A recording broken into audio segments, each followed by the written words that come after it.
Class में बताऊंगा, please last तक वीडियो में बने रहिएगा, बहुत ही ज़्यादा आपको इन्फॉर्मेशन मिलेगी। और if really if you like this class, don't forget to like, subscribe and share. Let us start today. Friends, आप अक्सर देखोगे लाइफ में ऐसे सेंटेंस बोलते हैं लेकिन हमें बहुत ज़्यादा मुश्किल आती है ऐसे सेंटेंस बनाने में। जैसे मुझे जाना पड़ता है, मुझे खाना पड़ता है, मुझे जाना पड़ रहा है, मुझे जाना पड़ा, मुझे जाना पड़ रहा था, मुझे जाना पड़ेगा, मुझे जाना पड़ सकता है, मुझे जाना पड़ सकता था। लाइक ऐसे बहुत सारे हजारों सेंटेंस हम रूटीन में बोलते हैं और बोलते समय बहुत मुश्किल आती है। तो मैं आपको जो कंसेप्ट दे रहा हूँ, आपने प्लीज इस कंसेप्ट पे ध्यान देना है and you will be able to make thousand of sentences in a day. तो let us start with the class. Like हमारे पास सेंटेंस है मुझे जाना पड़ता है। रूल क्या है? हैज टू हैव टू को यूज करें तो ऐसे हजारों सेंटेंसेस बनाएं। जैसे मुझे जाना पड़ता है, आई हैव टू गो। अब इससे हम बहुत दूसरा सेंटेंस बोल सकते हैं, मुझे खाना पड़ता है, मुझे लिखना पड़ता है, मुझे इंग्लिश बोलनी पड़ती है, मुझे वहां जाना पड़ता है, मुझे उसकी बात माननी पड़ती है। आई मीन टू से कि मजबूरी में आप कोई चीज कर रहे हैं और पीछे आपको दिख रहा है पढ़ता है, पढ़ते हैं, पढ़ती है, तो हैज टू हैव टू लगा के आप हजारों सेंटेंसेस बोल सकते हैं और बना सकते हैं। अगला है जैसे मुझे जाना पड़ रहा है, यही चीज यही कंसेप्ट आपको रहा है दिख रहा है, ये कंटिन्यू है। अगर टेंस की तरफ जाते हैं but you need to focus on that. Simple पीछे पढ़ रहा है आ गया तो आप यूज करेंगे is am are having to. Like मुझे जाना पड़ रहा है, I am having to go. मुझे खाना पड़ रहा है, मुझे लिखना पड़ रहा है, मुझे उसकी बात माननी पड़ रही है। तो is am are having to को यूज करके आप हजारों सेंटेंसेस लाके बोल सकते हैं और उनकी प्रैक्टिस कर सकते हैं। इसी तरह मुझे जाना पड़ा, आई हैव टू गो। तो कंसेप्ट क्या है? अगर पीछे पड़ा, जाना पड़ा, तो हैव टू के साथ आप जो है फर्स्ट फॉर्म यूज करके सेंटेंस बना सकते हैं। मुझे लिखना पड़ा, मुझे उसकी बात सुननी पड़ी, मुझे वहां बोलना पड़ा, मुझे शादी में नाचना पड़ा, मतलब मजबूरी में आपको कोई काम करना पड़ा पास्ट में, तो हैव टू।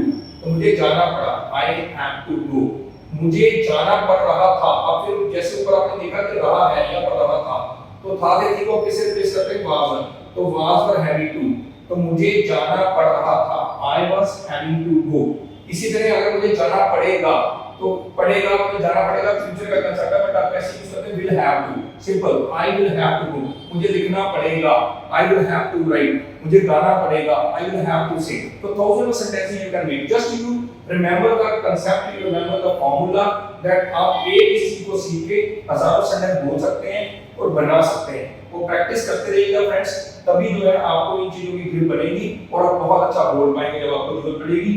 मुझे जाना ही पड़ेगा। अब यहाँ पर क्या जाना पड़ेगा, देख रहे हैं दोनों सेंटेंस में फर्क है, बीच में ही है।